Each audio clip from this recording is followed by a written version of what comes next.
You're still watching Signature Morning on Signature TV. Now, we know that Nigeria is grappling with several challenges, and many people are of the opinion that the answers may be closer to home than we think. Some argue that the Igbo methodology could offer a practical pathway out of the current crisis that we face. And so we're going to be looking at Igbo methodology as a way out with Izu Chibu, who is an entrepreneur. Good morning and very much welcome. Good morning. Good morning, everyone. Good morning, everyone. Okay, so let's just dive right into the conversation. If we are going to look at this Igbo methodology as a way out, what key principles define Igbo methodology and why are they still relevant today? Thank you very much. Around the world, we have different types of people living in different types of the world. And like the Igbo people normally say, what it literally means is people solve their indigenous problems with their indigenous resources, both human and material. So when you go to Europe, Europeans try to solve their problems with their own method. Asians do the same thing, and other places.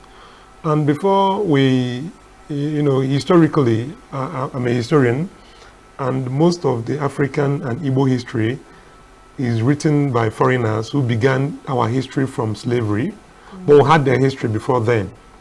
And we had how we solved every of our problems, never dependent on anybody before then. So right now, we abandon drastically the ways we solved our social problems, political problems, economic, cultural, and spiritual problems. And evidently, the history has shown that we haven't gotten better. So we have to do a little retrospect and say, okay, we have tried the ways of the foreigners. Foreigners mean the Europeans or the Asians or other people that have influenced us. And, we have influenced them as much as they have influenced us, because culture and influences are a two-way thing. If you go to a place trying to influence them, they will influence you too. So we are in a quagmire. There are a lot of issues we have right now. Longevity is low, life expectancy is low, the economy is really not the way it ought to be, and I will put it this way, people are suffering. Now, I have tried I was raised in the Western methodology. And I did the experiment. I tried, okay, I have a lot of life challenges as a person and collectively. And then I did an experiment. And I've been doing that for some years now, trying to solve any problem I have with the way Igbo people will solve their problem, whether political, economical, cultural, or even scientific. And with my experience so far, it has served me way better than the foreign method of solving all these kind of problems. And we can narrow it down. For instance, when it comes to political or leadership problems, the Igbo society and at large, the African method in solving leadership problem is simple. There are 8 grades. And the older you get, the more experience you have, the more stake you have in the society. And the best leaders are chosen by performance, and not that you are popular. And in fact, what makes you popular in Igbo society is your performance. And that made sure that in Igbo method of choosing leadership, or African method in general, is based on experience and capacity. Igbo people say, we don't just bestow leadership on someone by age alone. We do it by exposure, experience, and capacity. Proven. Not that someone chooses you and said, okay, go and win an election. Thank you. Wow, okay, so you've spoken about, the political context. So let's look at the economic aspect of it. Let's break it down one by one. You've talked a bit about one. So now let's look at economy, and how do you think, looking at Nigeria's economy and how it can be solved using the Igbo method? Good. The Nigerian economy, if we want to talk on an individual basis, as an individual, there are many things beyond your control. You don't control government policies.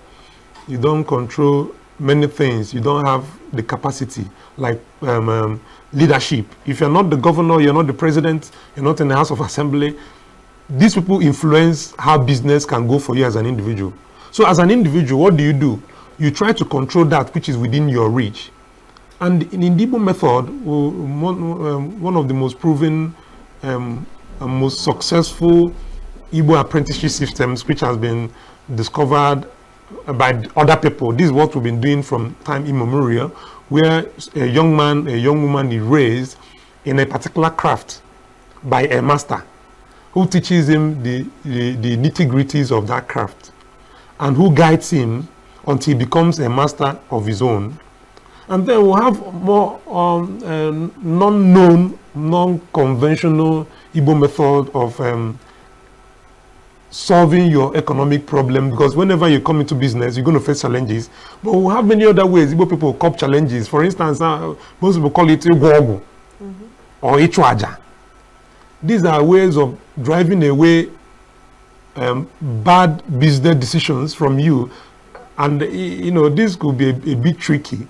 Because if, for instance, I have a business proposition that I needed to invest some amount of money, the average Igbo man in the Igbo method will first of all visit what we call Afa, divination, which is very scientific anyway, and say, this business venture I want to enter, will it go well or will it have some challenges?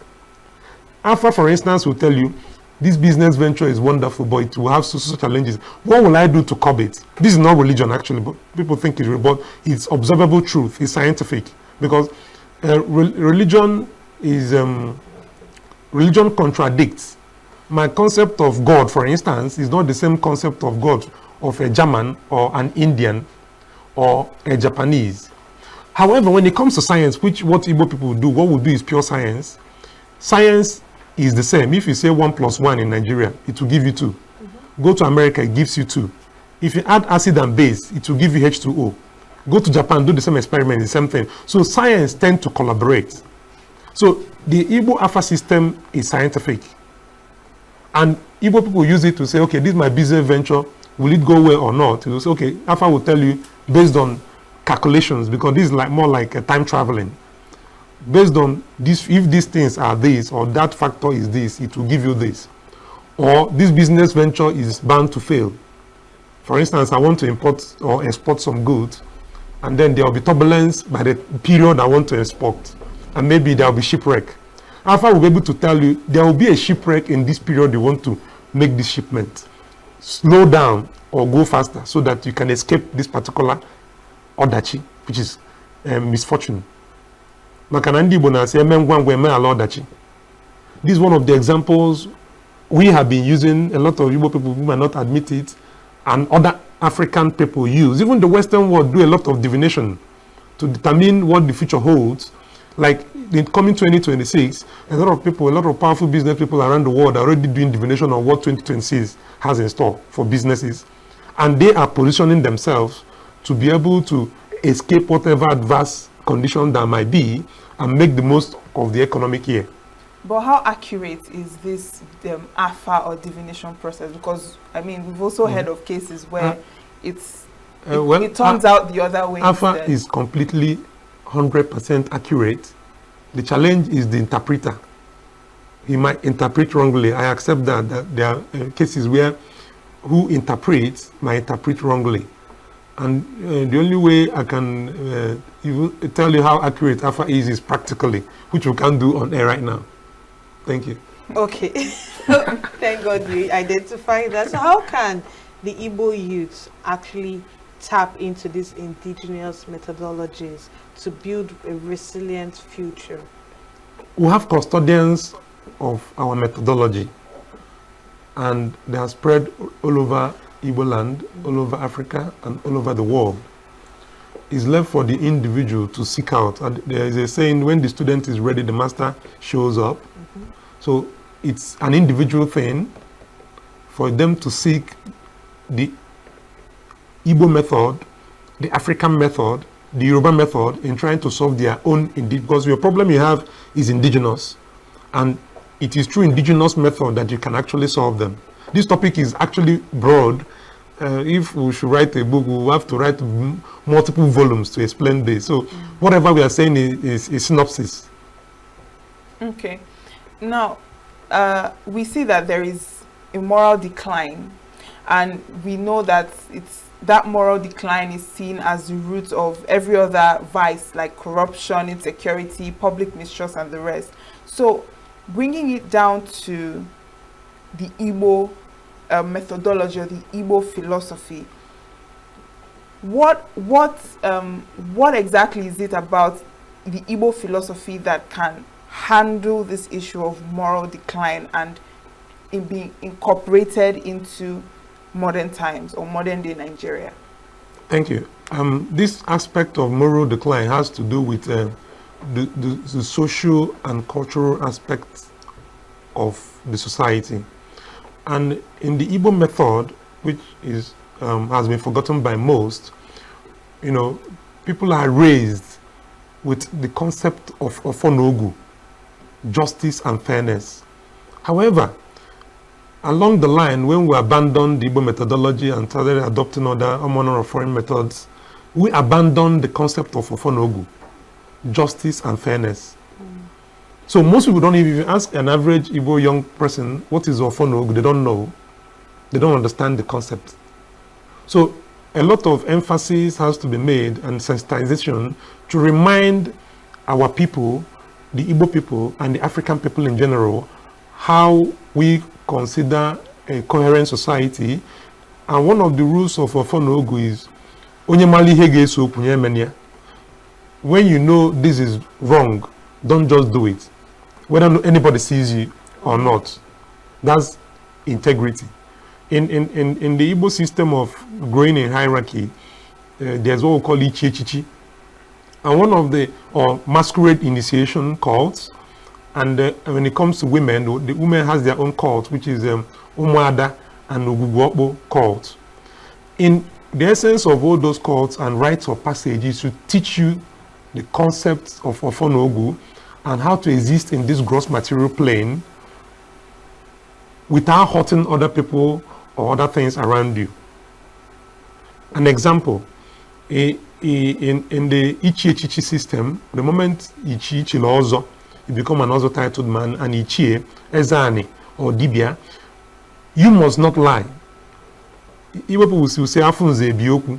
When a titled man comes in, he settles every case or arbitrary, because he will never say he will never lie. He has sworn an oath to uphold the truth. And in Igbo methodology, we are living in a world of consequences. Everything, inaction or action or negligence, has a consequence. So when our people go back to those rites of passage and initiation processes, they will get to learn how we're able to manage our societies and the moral standards of our societies is taught through all those initiation processes. I know you ladies don't know what I'm talking about because you were never initiated in Ogugwobu or the proper Umuada training system, where you be trained on how to be a proper woman, support your household and your husband. Then a man is trained in the masquerade cult, how to be fearless. And then when he advances to other titles, he learns how to have integrity so that he will be trustworthy, because you can't progress in life if you're not trustworthy, especially in business, which Igbo people are known as major traders. We have a Korea Honunkwo. These are market days. In Igbo land, every day is a market day. We don't do with Monday, Tuesday, Wednesday, and then weekends. Thank you very much. Interesting. So let's look at the conflict resolution aspect, since this could actually provide solution. How can the Igbo approach a conflict resolution, offer solutions to current regional tensions?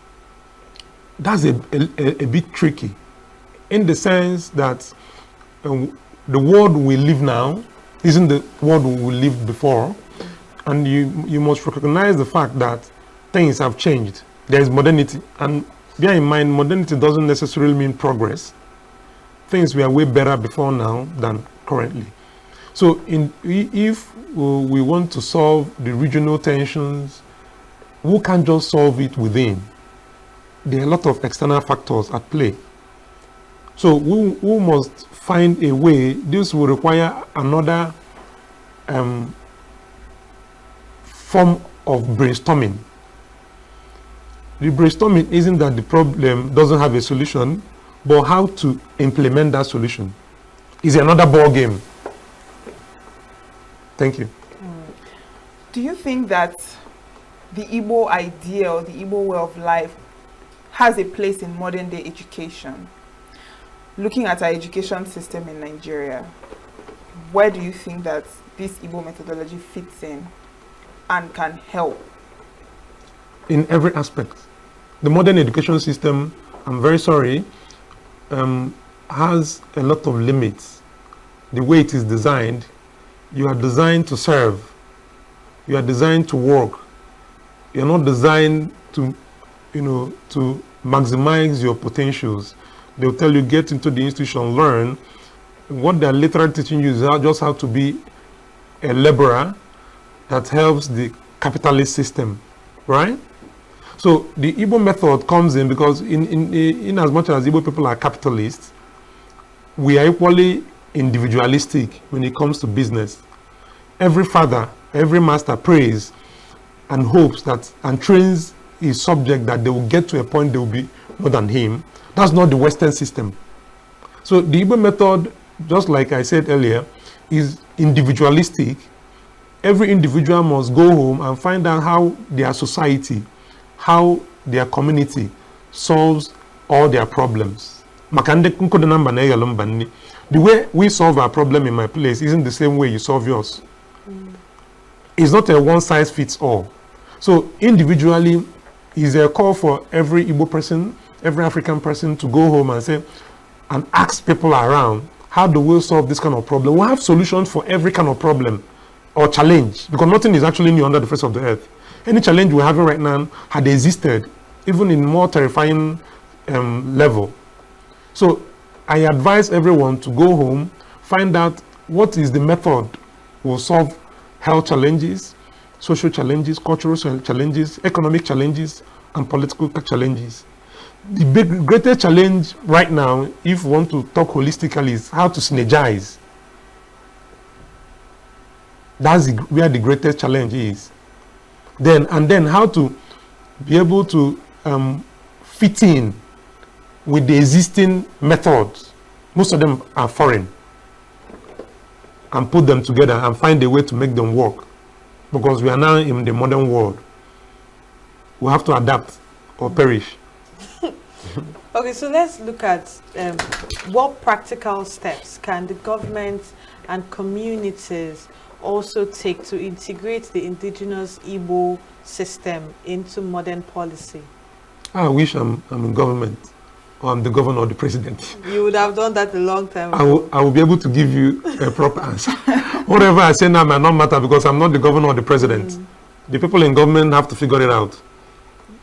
Now, you've spoken so much about, the Igbo method and how, you've made mention of how this Western method does not really help matters as when compared to Igbo. But do you think that there are some aspects of Igbo methodology or Igbo tradition that we're better off without in these modern times?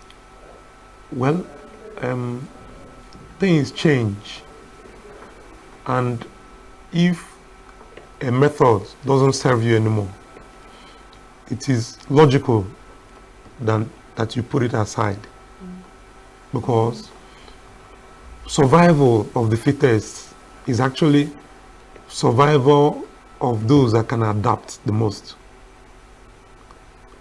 There are few of some of the things we did in the past that no longer serve us, not because they're no more effective, but because times have changed.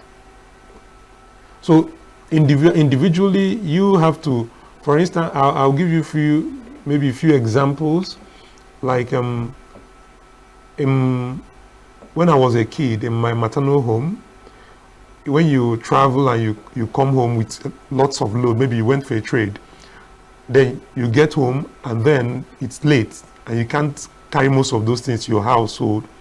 You drop everything, even if it's gold and silver, even if it's millions of dollars. You dump it right on the road, get some leaves and cover it. Nobody touches it till you are back. Even if you leave it there for 100 years, nobody is going to touch it. But right now you can't do that. because things have changed. So you already know you can't use that kind of method in modern world. You can't just keep gold because moral decay is in this modern time. So you have to adjust yourself and be more protective of your life and property, because what is yours isn't yours if you can't protect it. Right now, before things were protected by Ofonogu, people were fair and just to each other. Right now, it's no more the same. Before now, we didn't used to. Most people didn't lock their houses. But right now, you have to build fences. We are literally in prison in our own modern world, and you can't say you can't build a fence, put gateman house, put security, or put dogs, because you'll be at the mercy of those who are not fair and just. So that isn't serving us right now because of the crop of individuals and their ideology we have right now. That's why banks have passwords. If it was those days, bank wouldn't need a password or even a vote. We never had prisons, but now prison is imminent.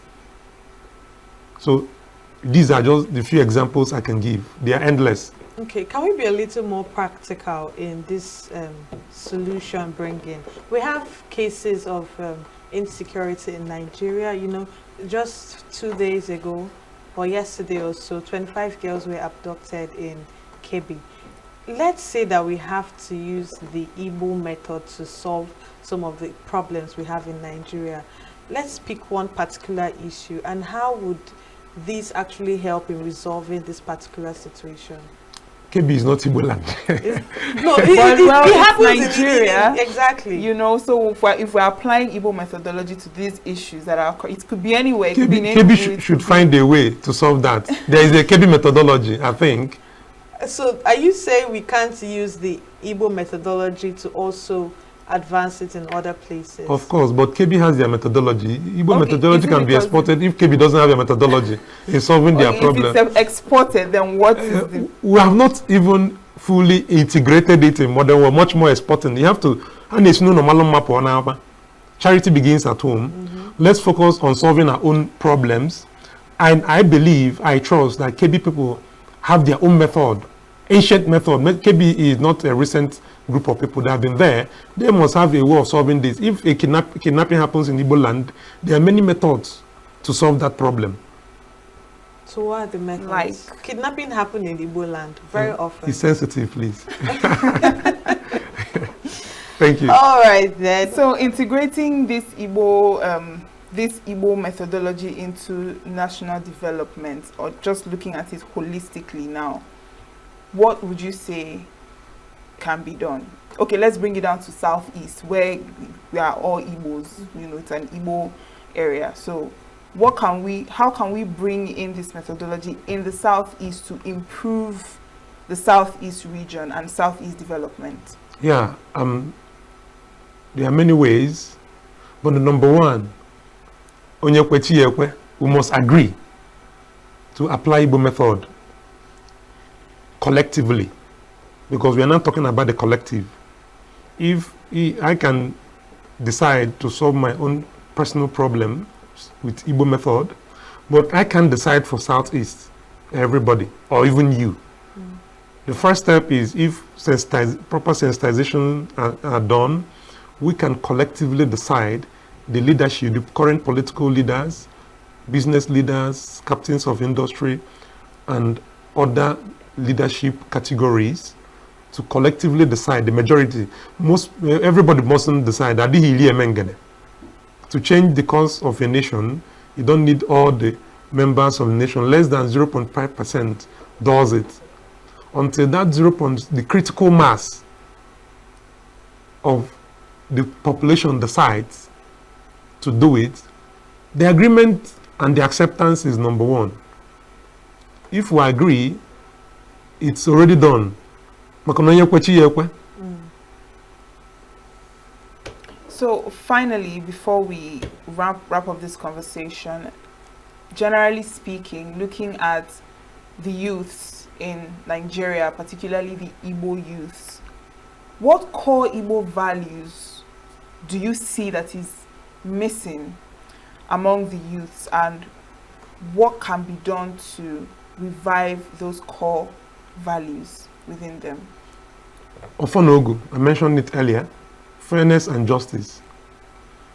The Igbo youth must go back and understand what Ofonogu is. Without Ofonogu, no true progress can be made on the moral front as far as the Igbo people are concerned. Actually, with my experience, I've gained a lot of existential experience in other parts of the world, and I must tell you, we are one of the most righteous people I've ever met, because we are the people that understand and saw what is forbidden and what's not forbidden. Ofonogu gave birth to Nso, knowing what is wrong and not doing it, and knowing the right thing and doing it. All right, then. I think this is where we draw the curtains for this conversation. Thank you so much for joining us this morning, Izu.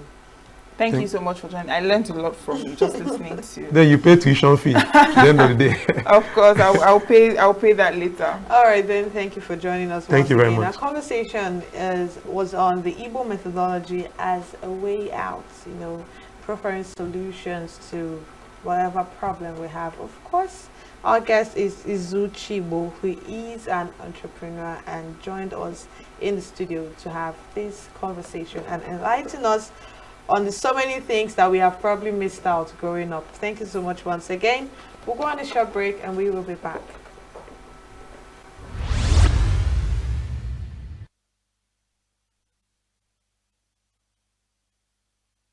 Our mainstay was to export crude oil, and East still to export crude oil. But we reserve a certain proportion of those crude oil that we are drilling for local consumption. So we refined, used locally, and we're able to sell to our neighbors, Benin Republic, as far as Togo, Cameroon, and Chad, Niger, and all those places. Now, when the government now failed, when our refineries died and government failed to produce, governments now said, okay, we will now go outside the country, produce. That is the most idiotic economics I've ever seen in the entire life. Where you carry crude oil from your land, you have refineries, you have technology, have even provided what we call modular refineries. You have not made it conducive for people to bring refinery. You take your crude oil outside for local consumption outside the country. You pay dollars to do that, in dollars. You now refine it paying in dollars. You now bring it back using dollars, and then you are selling in naira.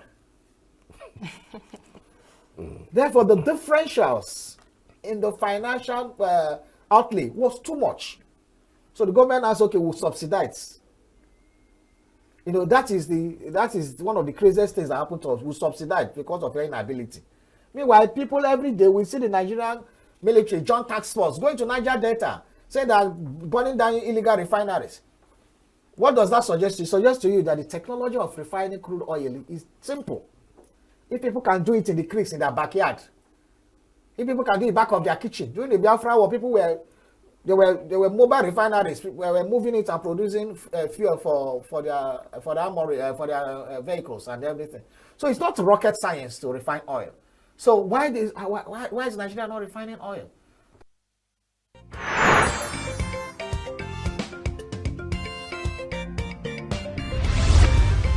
Signature TV, news in your pocket.